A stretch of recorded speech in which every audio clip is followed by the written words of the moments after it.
On the bulletin, let's tell you how the speed of on-ground developments since the LAC agreement between India and China has taken many by surprise. So much so that there are several people who have been very skeptical about the disengagement. In fact, we've known almost since the Galwan Valley clash that happened in 2020, there's been a political question mark over the extent of China's incursion, if any.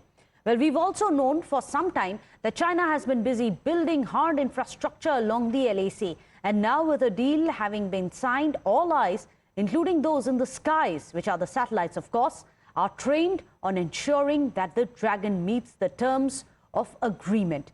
Now we've got the most comprehensive set of breaking news inputs coming in to give you a more accurate snapshot on the ground. What really is happening on the disengagement front? Well, sources have informed us that 95% of the disengagement in Depsang and Demchok is complete, and local commanders are the ones who are monitoring the entire process. In fact, let me go across to Srinjoy Chaudhary, our consulting editor who's joining us. Srinjoy, this is huge when it says that 95% of the disengagement is completed. They are saying by 31st of October, which is on Diwali Day, patrolling is also going to begin. Can you explain to us what is this 91% disengagement, how it translates on the ground? Well, first of all, it has to be said that much of the disengagement vis-a-vis everywhere else had happened earlier in 2020. This was all the tanks, all the guns, all the artillery, everything had moved out. And naturally, Times Now had shown all of us the pictures of the tanks and guns moving away. Now there were two areas which had not got cleared, and these were Demchok and Depsang. And it's important to know that these preceded Galwan.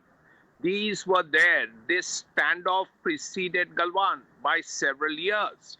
Now, they were not very big as it were, but the fact that they were there for so many years is actually the important part. 7, 8 years, this face-off has been there in Depsang and Demchok. It was a matter of tents, a few tents and a few armed men, a few soldiers, but it had not happened. It finally happened after Prime Minister Modi,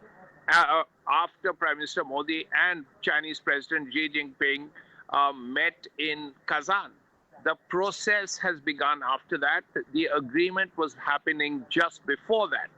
And it's because the agreement happened just before that, that the meeting took place and the process of disengagement, of which more than 90% is complete, is done. There are two important points here. One, to avoid tension, only 14 soldiers from either side can be involved in patrols. Now that this disengagement has happened, the fact that the Chinese have removed their tents from that path, and in Demchok from in front of the stream, the Indian soldiers can go to the line of patrol. So that is an important development.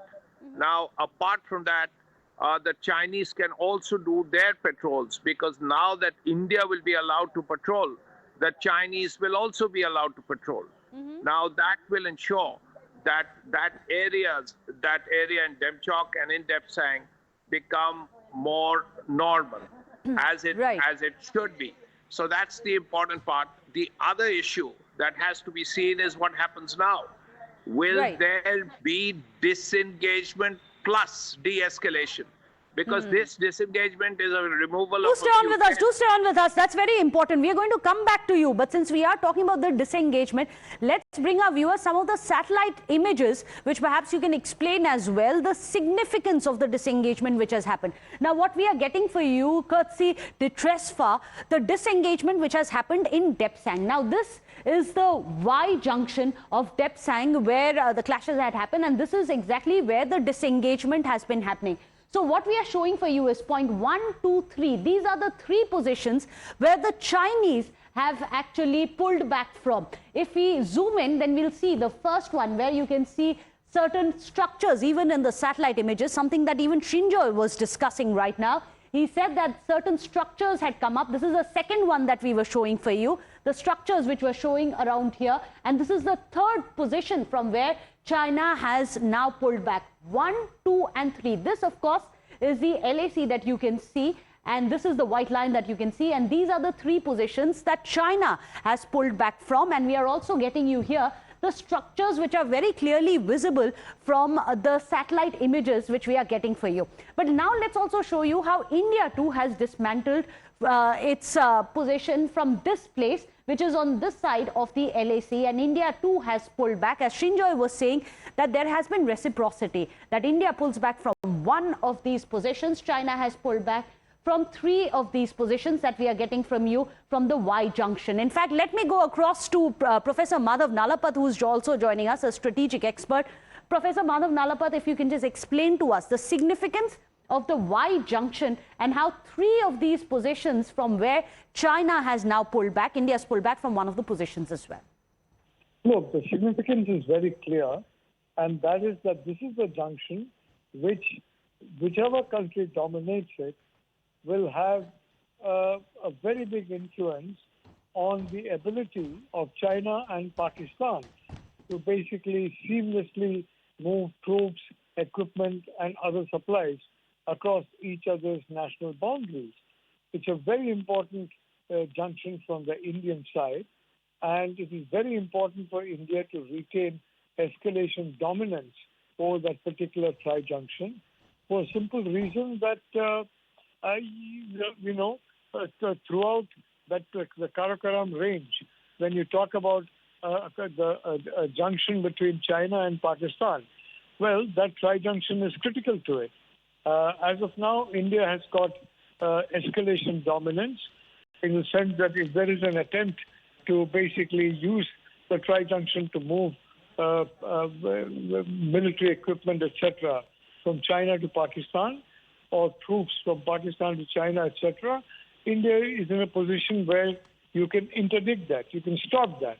So it's very important to understand that, as Minister Jaishankar says, this is only stage 1. And a lot of other steps have got to be taken before trust gets built, that China will not create a problem with India. And as far as the tri-junction is concerned, for Indian security, it's absolutely essential. And there's no question that India must retain escalation dominance on that tri-junction. This is a good first step. It gives India time, space, and the opportunity to further consolidate its defenses. The fact of the matter is that India's defenses were badly neglected, while the Chinese were rapidly building up their infrastructure so they could reach key points on the line of actual control at high speed. India, the infrastructure was very bad in the past, so it could take weeks, not days, but weeks, to reach a point where China could reach in a few hours. That has been significantly improved on the Indian side, and more effort needs to be put on improving that even further, for a simple reason that escalation dominance in this area is very important. If the Chinese create a problem, well, India needs to be in a situation where it can very rapidly escalate to prevent that a problem from becoming more severe. Of course, as far as Pakistan is concerned, one problem China is facing is the implosion in Pakistan. Absolutely, and that's a very significant point that Professor Nalapat has raised about escalation dominance that India now gets after these talks. In fact, do stay on with us, Professor Madhav Nalapat, as well as Srinjoy, because Times Now has also managed to access more details which are coming in of the disengagement process. In fact, sources are telling us that patrolling will resume post-disengagement. That's going to happen on the 31st of October. As Srinjoy was also mentioning, the first patrol will be from point number 10 up to point number 13. Sources are adding that patrolling is going to be allowed twice a month, and patrolling unit will have a maximum of 14 soldiers. Maximum. So 10 to 14 is what we are picking up. Sources also say that senior officials will be meeting regularly as part of the CBMs with the confidence building measures. Let me go across to Srinjoy. Srinjoy, this is very interesting. If patrolling begins on the 31st, tell us the nature of patrolling that India as well as China is allowed. And also, let's remind our viewers, it is going to be no heavy arms patrolling, which as per the earlier pact. Well, very simply, there is a LOP, That's the line of patrol. Now, normally, the patrols can go up to the LOP, which is just before the line of actual control. Now, that is a standard procedure. So, for a long time in Depsang and Demchok, because the Chinese have put up posts along in front of, on the line of LOP, before the LOP, Indian troops could not get there. So India realized that and said, okay, we'll do the same. So this impasse has been going on for 7-8 years in Depsang and Demchok, much longer than what happened much before Galwan. Now, Indian troops can go to the LOP, which means that the Indian troops can go to that line of patrol. And so can the Chinese because of the thaw that has happened. So Indian troops, 10 or 14 or whatever, can go to the LOP. Now, why is this? Because those tents and those vehicles the Chinese had placed along the path of the LOP have been removed. And India has done the same. Actually, what was there was very little, actually, a few tents and so on. But the fact that it had been there for so long, 7-8 years, is actually the important point. That this problem preceded Galwan. It preceded Galwan by a long time. And yet nothing had got done. Now it has got done. And this is what India was hanging tough on. Earlier this year, the Chinese had even suggested that we do get this done in one of those two places. India said, no, we want a clear situation in both places. And that has happened. India hung tough, and this has happened. Now the next step is de-escalation. You had thousands and thousands of Chinese troops with their 2,000 tanks and guns and air defense systems. They are just across the line of actual control. The important thing is they should get back to where they came from 4 years ago. And that is the next step, and that is what we are all waiting for. Well, do stay on with us, Srinjoy. In fact, let me go across to Major General Sanjay Soy, who's joining us as well, a strategic expert. General Saab, if you can explain to us what it really means to say that these are the positions where India is going to be patrolling, because questions have been raised about the ambiguity even before Galwan as to where the patrolling points are going to be. Where exactly is the LOP, the line of patrol? In fact, I would say that, that remains doubtful. But the fact is, till before April 2020, wherever we were going, all across the Ladakh, whether Depsang or plains or wherever we are going, we would start going to those places. We have started going to those places. The defense works is being dismantled. The shelters have been dismantled. The satellite picture proved all that.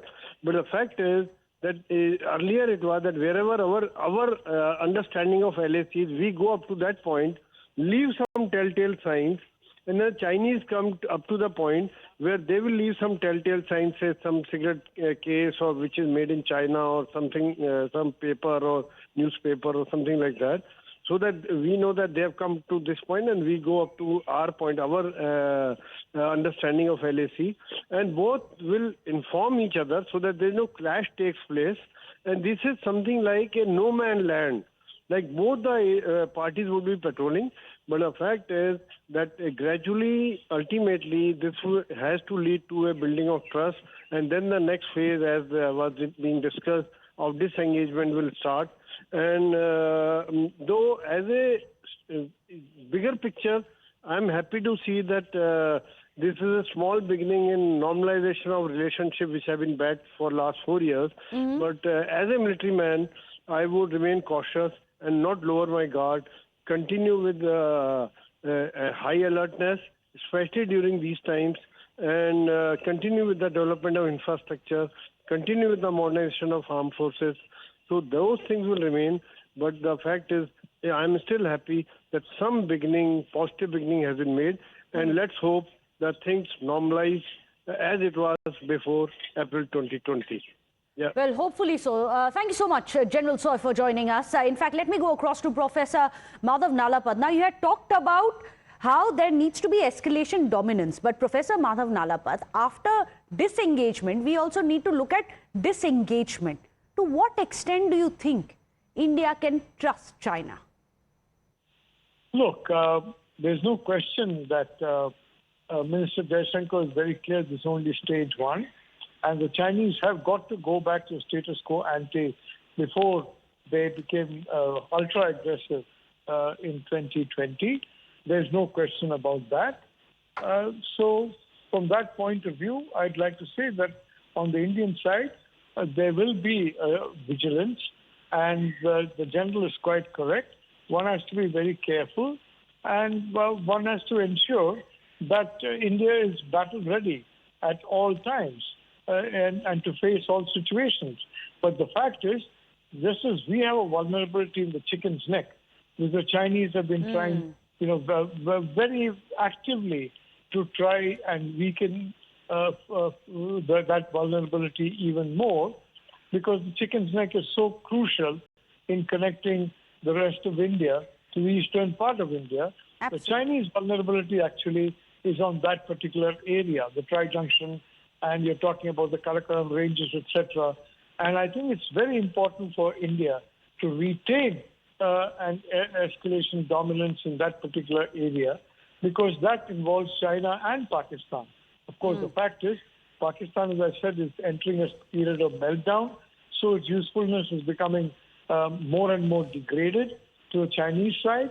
But having said that, this is a very important strategic point. And one cannot make the error of trusting the Chinese that they will do all that they promised to do. You remember, they've done that multiple times in the past. They promised a whole series of steps. We undertook steps on our side, and they did not follow through on their side once we took the steps. So Absolutely. It has got to be done step by step, and we cannot have a situation in which we unilaterally make a concession. Absolutely. We have not done so in this particular case.